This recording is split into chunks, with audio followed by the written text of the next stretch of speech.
पंजाब विधानसभा के विशेष सत्र के दूसरे दिन अकाली दल और आम आदमी पार्टी ने कांग्रेस सरकार के खिलाफ प्रदर्शन किया।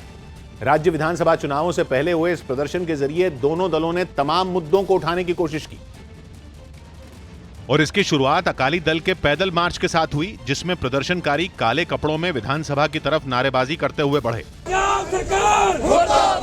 विरोध प्रदर्शन में अकाली दल के तमाम विधायक शामिल हुए, जिसकी अगुवाई बिक्रम सिंह मजीठिया ने की। अकाली दल ने चन्नी सरकार पर कृषि कानूनों और बेरोजगारी समेत राज्य के बड़े मसलों की अनदेखी करने और 1984 में हुए सिख विरोधी दंगों पर उठने वाले सवालों से कन्नी काटने का आरोप लगाया। सोनिया गांधी, राहुल गांधी ने 34 मेंबर हाई पावर्ड कमेटी में टाइटलर साहब को ले लिया, अपनी मानसिकता साफ कर दी।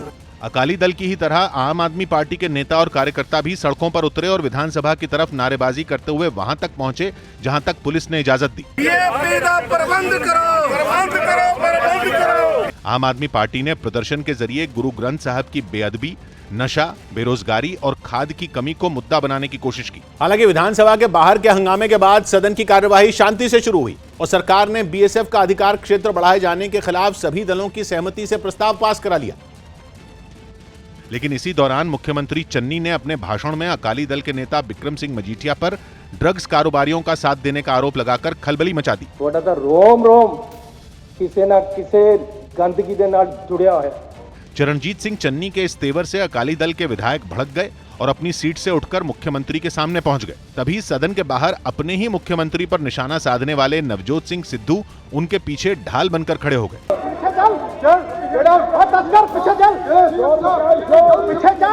चन्नी और सिद्धू के इस तेवर की वजह से विधानसभा में कुछ देर के लिए हंगामे का माहौल रहा।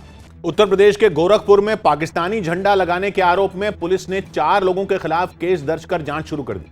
बताया गया कि गोरखपुर के चौरी चौरा इलाके की एक तस्वीर वायरल हो गई, जिसमें एक घर के ऊपर हरे रंग का झंडा लहराता दिखा और जैसे ये बात फैली, आरोपी के घर के बाहर बड़ी संख्या में लोगों का हुजूम उमड़ पड़ा। तनाव बढ़ा तो मौके पर पुलिस पहुंच गई और भीड़ के डर से घर में बंद आरोपी के दरवाजे को खुलवाकर कुछ झंडे बरामद किए। हालांकि इन झंडों के पाकिस्तानी या धार्मिक होने की पुष्टि नहीं हो पाई। इस बीच वहां कुछ लोग तिरंगा लेकर पहुंच गए और नारेबाजी करने लगे। माहौल को भांपकर पुलिस ने एक आरोपी को हिरासत में ले लिया। हालांकि एक संगठन से जुड़े कुछ लोगों ने 4 लोगों के खिलाफ केस दर्ज करवाया, जिस पर पुलिस ने जांच कर कार्रवाई का भरोसा दिया। जो भी लोगों के नाम इसमें दर्ज हैं, वो सभी हिरासत में लिए जाएंगे। झंडा विवाद की वजह से इलाके का माहौल खराब न हो, इसके लिए पुलिस सतर्क हो गई। लेकिन आरोपी के घर के बाहर जमा भीड़ पर वहां मौजूद एक गाड़ी को नुकसान पहुंचाने का आरोप लग ही गया। त्योहारों के बीतने और ठंड के दस्तक देने के साथ ही दिल्ली की हवा में जहर घुल गया। दिवाली के बाद से दिल्ली की हवा ऐसी जहरीली हुई कि लोगों पर सांस का संकट मंडराने लगा। इसके लिए त्योहारों पर हुई आतिशबाजी और पराली जलाने की घटनाओं को जिम्मेदार माना जा रहा है। राजधानी के ज्यादातर इलाकों में AQI 400 के पार चला गया और ऐसा स्मॉग छाया कि दिन में ही गाड़ियों की हेडलाइट जल गई। दिल्ली में धुंध का आलम यह है कि राजघाट और राष्ट्रपति भवन ठीक से नजर तक नहीं आए। यही हाल आनंद विहार इलाके का भी रहा। वहां तो सबसे ज्यादा AQI 455 रिकॉर्ड किया गया, जिसके बाद पूर्वी दिल्ली नगर निगम के कर्मचारी आनंद विहार की सड़कों पर पानी के टैंकरों की मदद से छिड़काव करते नजर आए, ताकि धूल के बेहद महीन कणों को उड़ने से रोका जा सके। इसके अलावा इस काम के लिए एंटी स्मॉग गन का भी इस्तेमाल किया गया। देखिए, लगातार इस तरीके से MCD ने कई सारी गाड़ियां लगा रखी हैं जो कि पानी का छिड़काव कर रही हैं। दिल्ली में स्मॉग से लोग परेशान हैं। ऐसे में जो लोग घर से निकले वो जहरीली हवा से जूझते रहे। इनहेल कर रहे हैं जब हम, तो खराश आ रही है, थोड़ा आंखों में जलन भी हो रहा है। इंडिया गेट के आसपास इतनी गहरी धुंध छाई कि दूर तक देखना भी मुश्किल हो गया। इंडिया गेट पर आप देख सकते हैं, यहाँ पर भारी जो प्रदूषण है वो दिखाई दे रहा है। इस प्रदूषण की वजह से सबसे ज्यादा परेशानी उन लोगों को हुई जो सुबह सुबह टहलने या फिर कसरत करने के लिए पार्कों में पहुंचे। घर पे ही एक्सरसाइज कर लीजिए, पार्क में कम आइए, जिससे कि आपकी जो है सांस लेने में दिक्कत नहीं आए। मौसम विभाग का मानना है कि प्रदूषण का स्तर कम होने के लिए बारिश का होना या फिर तेज हवाओं का चलना जरूरी है, जिसके फिलहाल कोई आसार नहीं दिख रहे। देश की राजधानी के ज्यादातर इलाकों में एयर क्वालिटी इंडेक्स 400 के पार रिकॉर्ड किया गया, जिनमें आनंद विहार पर सुबह सबसे ज्यादा वायु प्रदूषण रिकॉर्ड किया गया। वहां AQI और 455 पर पहुंच गया, जबकि ITO इलाके में एयर क्वालिटी इंडेक्स 411 और दिल्ली एयरपोर्ट के पास 389 AQI रिकॉर्ड किया गया। तो वहीं बवाना इलाके में AQI का स्तर 431 पर रहा। दिल्ली के रोहिणी इलाके में भी सुबह AQI 400 के पार पहुंच गया।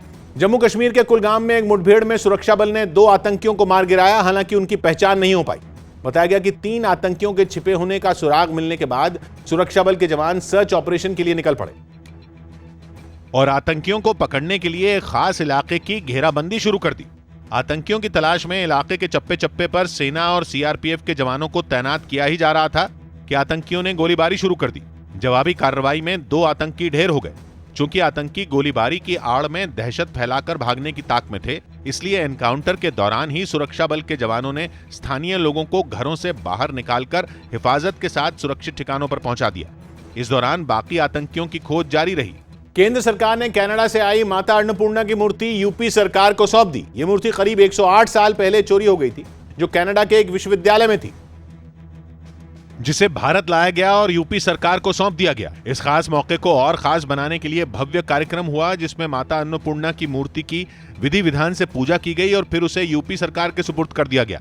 इस मौके पर केंद्र और यूपी सरकार के कई मंत्री भी मौजूद रहे। तस्वीरें दिखाना चाहेंगे कि आप जो स्टेज की तस्वीरें दिखाना चाहेंगे कि यहाँ पे माँ अन्नपूर्णा की देवी जी की ये मूर्ति आप देख सकते हैं कि तस्वीर। इस कार्यक्रम में केंद्र सरकार के जो उत्तर प्रदेश से जुड़े हुए 13 मंत्रियों की एक लंबी चौड़ी फहरिस्त। केंद्र सरकार ने इस बात पर जोर दिया कि माता अन्नपूर्णा की मूर्ति की तरह ही विदेश से दूसरी भारतीय धरोहरों को भी भारत लाने की कोशिश की जाएगी। आदरणीय प्रधानमंत्री जी विशेष रूप से एक्सटर्नल अफेयर्स डिपार्टमेंट को, हमारा कल्चर डिपार्टमेंट को, आर्कियोलॉजी सर्वे ऑफ इंडिया को आदेश दिया है, आइडेंटिफाई करना चाहिए विदेशों में जितने भी एंटिक्विटीज है वो लाने के लिए।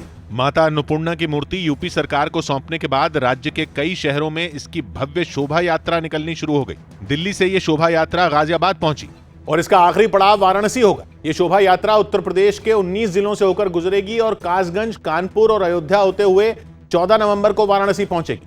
माता अन्नपूर्णा की मूर्ति 1913 में भारत से चोरी हुई थी और 2019 में कनाडा में एक प्रदर्शनी के दौरान एक भारतीय मूल की महिला को पता चला था कि वो भारत से चोरी की गई, जिसके बारे में भारत सरकार को पता चलते ही उसे वापस लाने की कोशिश शुरू हो गई और कनाडा सरकार से बात की गई। इस मामले में भारत सरकार की कोशिश रंग लाई और 15 अक्टूबर 2021 को यह मूर्ति कनाडा से भारत लाई गई और फिर उसे यूपी सरकार को सौंप दिया गया।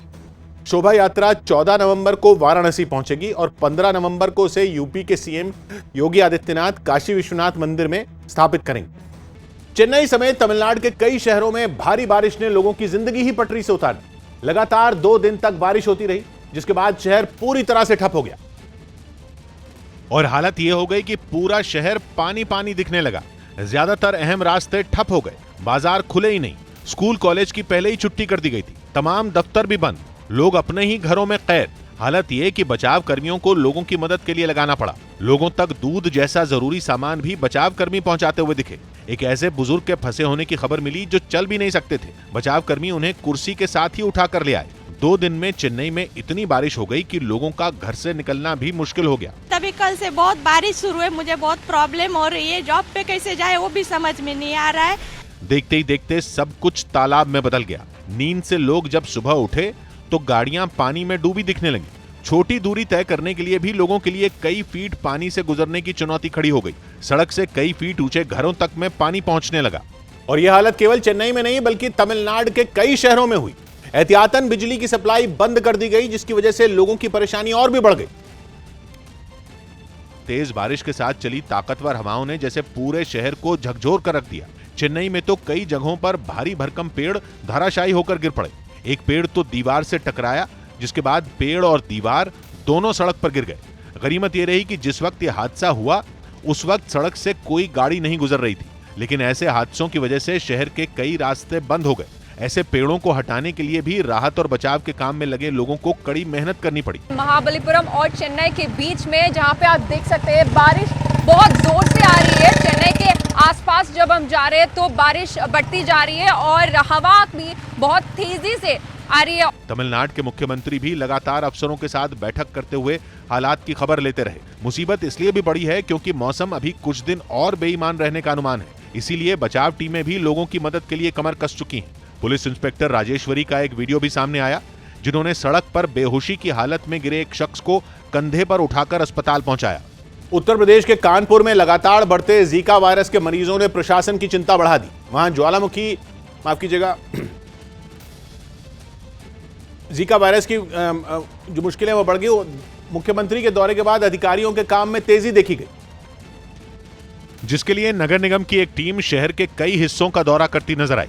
अपनी पीठ पर दवा की टंकी लादे हुए एक आदमी जगह जगह दवा का छिड़काव करता दिखा। इस दौरान नगर निगम के अधिकारियों ने लोगों को पानी जमा न होने की नसीहत भी दी। 2 दिन से ज्यादा पानी है, 3 दिन से ज्यादा पानी हो जाता है तो उसमें लार्वा पनपने के पूरे चांस होते हैं। इस टीम ने आबादी वाले इलाकों के साथ ही सड़क के किनारे मौजूद रेहड़ी पटरी वालों के सामान पर भी दवा छिड़की। इस दौरान वहां इकट्ठा हुए पानी और पोखरों पर भी इन लोगों ने दवा का छिड़काव किया। कानपुर में पिछले दिनों जीका के मरीजों ने 100 का आंकड़ा पार कर लिया, जिसके बाद मुख्यमंत्री ने इस पर सख्त कदम उठाने के निर्देश जारी कर दिए। माल ढुलाई में तेजी लाने के लिए रेलवे ने छोटे साइज के कंटेनर तैयार किए, जिसे रेल मंत्री खुद देखने पहुंचे। माना जा रहा है कि इससे गति शक्ति प्रोजेक्ट को मजबूती मिलेगी। रेलवे ने रेल और रोड ट्रांसपोर्ट को एक करने के लिए नए कंटेनर तैयार किए, जिनका साइज रेलवे के पुराने कंटेनर से आधा है। खास बात यह कि इनमें सामान लोड और अनलोड करने में आसानी होगी। साथ ही एक कंटेनर में कई मोटरसाइकिल एक साथ पार्सल की जा सकती हैं। रेलवे में पहली बार ऐसा प्रयोग हुआ है कि हाफ कंटेनर बनाए गए हैं मोटरसाइकिल जैसी चीजों को लोड करने के लिए। इन कंटेनरों के बनने के बाद खुद रेल मंत्री उन्हें देखने पहुंचे और उनके सामने सामान लोड और अनलोड करने का डेमो दिया गया। तो ये जो प्रयास है, ये प्रयास भी उसी कड़ी में एक प्रयास है कि किस तरह से रोड और रेल में एक समन्वय बने। रेलवे ने गति शक्ति प्रोजेक्ट के तहत पार्सल बुकिंग को आसान करने के लिए ये स्पेशल कंटेनर तैयार किए हैं और हरी झंडी मिलने के बाद इन्हें बड़े पैमाने पर तैयार किया जाएगा। उत्तर प्रदेश के बरेली में प्रशासन ने ड्रग्स तस्करी के आरोपी के घर बुलडोजर चला दिया। आरोप है कि ड्रग्स तस्करी के आरोपी ने बिना नक्शा पास करवाए ये आलीशान घर बनवाया था, जिस पर प्रशासन ने बुलडोजर चला दिया और खुदाई करने वाली मशीन से उसकी एक एक ईंट गिरा दी। घर का आगे का हिस्सा तो किसी कागज की तरह गिरा और फिर पिछला हिस्सा भी मलबे में बदल गया। आरोप है कि ड्रग्स तस्करी के आरोप में जेल में बंद इस घर के मालिक ने काली कमाई से घर बनाया, जिसकी जांच के बाद पता चला कि उसने नक्शा तक पास नहीं करवाया था। जो ये महिला है, इसके जो पति है वो पूर्व में जो एनडीपीएस जो मादक तस्करों के जो पदार्थ हैं उसमें भी ये जेल में है और उसके खिलाफ भी इसमें पूर्व में भी कार्रवाई की गई है। बरेली पुलिस इन दिनों तस्करों पर कहर बनकर टूट रही है और 200 से ज्यादा लोगों को जेल भेज चुकी है। अंडरवर्ल्ड सरगना दाऊद इब्राहिम के करीबी ड्रग्स कारोबारी कैलाश राजपूत के गुर्गे की छापेमारी के दौरान पुलिस को चकमा देने के चक्कर में जान ही चली गई। बताया गया कि विदेश से ड्रग्स का धंधा करने वाले कैलाश राजपूत के एक सहयोगी डेविड की दिल्ली पुलिस को तलाश थी, क्योंकि डेविड पर कैलाश राजपूत के ड्रग्स का कारोबार मुंबई समेत देश के कई हिस्सों में संभालने का आरोप था। यही नहीं, उस पर दुबई के अलावा दूसरे देशों से भी कुरियर के जरिए ड्रग्स की खरीद बिक्री का आरोप था। लेकिन 2 दिन पहले जैसे ही दिल्ली पुलिस मुंबई के मलाड में उसके फ्लैट पर पहुंची, उसने पुलिस को चकमा देने के लिए हेलमेट पहनकर रस्सी के सहारे बिल्डिंग से उतरने की कोशिश की और इसी कोशिश में वो जमीन पर गिर गया, जिससे उसकी मौत हो गई। दिल्ली पुलिस को 1 लाख के इनामी ड्रग्स कारोबारी की गिरफ्तारी से डी कंपनी के कई राज मिलने की उम्मीद थी। अमेरिका की कंपनी बहुत जल्द हाइपरसोनिक यात्री विमान बनाने वाली है। कंपनी ने एक दिन पहले अपने हाइपरसोनिक विमान का प्रोटोटाइप भी लॉन्च कर दिया। हाइपरसोनिक का मतलब है आवाज की रफ्तार से 5 गुना तेज, यानी इस विमान की रफ्तार 5000 किलोमीटर प्रति घंटा होगी, जिसका मतलब है इस हाइपरसोनिक विमान में दिल्ली से लंदन के बीच की दूरी करीब 1.5 घंटे में तय की जा सकेगी। इस दूरी को साधारण यात्री विमानों से तय करने में 8 से 10 घंटे लगाते हैं। अमेरिकी कंपनी ने बताया कि इस विमान को बनाने के लिए उसे अमेरिकी वायुसेना ने $6 करोड़ यानी भारतीय रुपयों के हिसाब से करीब 500 करोड़ रुपए दिए। कंपनी का दावा है कि उनके इस विमान में 20 लोगों के बैठने की जगह होगी और अगले साल तक ये विमान उड़ान भरने लगेगा। कोरोना संकट के दौरान बढ़ाए गए ट्रेनों के किराए से यात्रियों को जल्द ही राहत मिल सकती है। खबर है कि रेलवे उन स्पेशल ट्रेनों को खत्म करने पर विचार कर रही है जिन्हें कोरोना काल में चलाया गया था। ऐसे में ट्रेनों का किराया सामान्य ट्रेनों से 30% ज्यादा रखा गया, जिन्हें चलाने के पीछे मकसद ट्रेनों में भीड़ को कंट्रोल रखना था। लेकिन अब 95% मेल एक्सप्रेस ट्रेनें दोबारा पटरी पर लौट चुकी। बताया गया कि कोरोना के आने से पहले करीब 1700 मेल एक्सप्रेस ट्रेनें चलती थी, जिनमें ज्यादातर फिर शुरू कर दी गई। वहीं 3500 पैसेंजर ट्रेनें कोरोना से पहले चला करती थी, लेकिन उनमें फिलहाल 1000 ही चलाई जा रही। ऐसे में अगर रेलवे सभी स्पेशल ट्रेनों को खत्म कर देगी तो मुसाफिरों को बढ़े किराए से राहत मिल जाएगी। हाल ही में आम आदमी पार्टी छोड़कर कांग्रेस में शामिल हुए पंजाब के विधायक सुखपाल खैरा को ईडी ने गिरफ्तार कर लिया। खबर है कि सुखपाल खैरा को 2015 के ड्रग्स की तस्करी से जुड़े मनी लॉन्ड्रिंग केस में गिरफ्तार किया गया। इसी मामले में कुछ दिनों पहले उनके घर पर छापेमारी भी की गई और दिल्ली में ईडी के दफ्तर में सुखपाल खैरा से पूछताछ की जा चुकी थी। गिरफ्तारी से पहले सुबह के वक्त चंडीगढ़ में ईडी ने सुखपाल खैरा को फिर से मनी लॉन्ड्रिंग मामले में पूछताछ के लिए बुलाया और करीब 3 घंटे चली पूछताछ के बाद ईडी ने उन्हें गिरफ्तार कर लिया।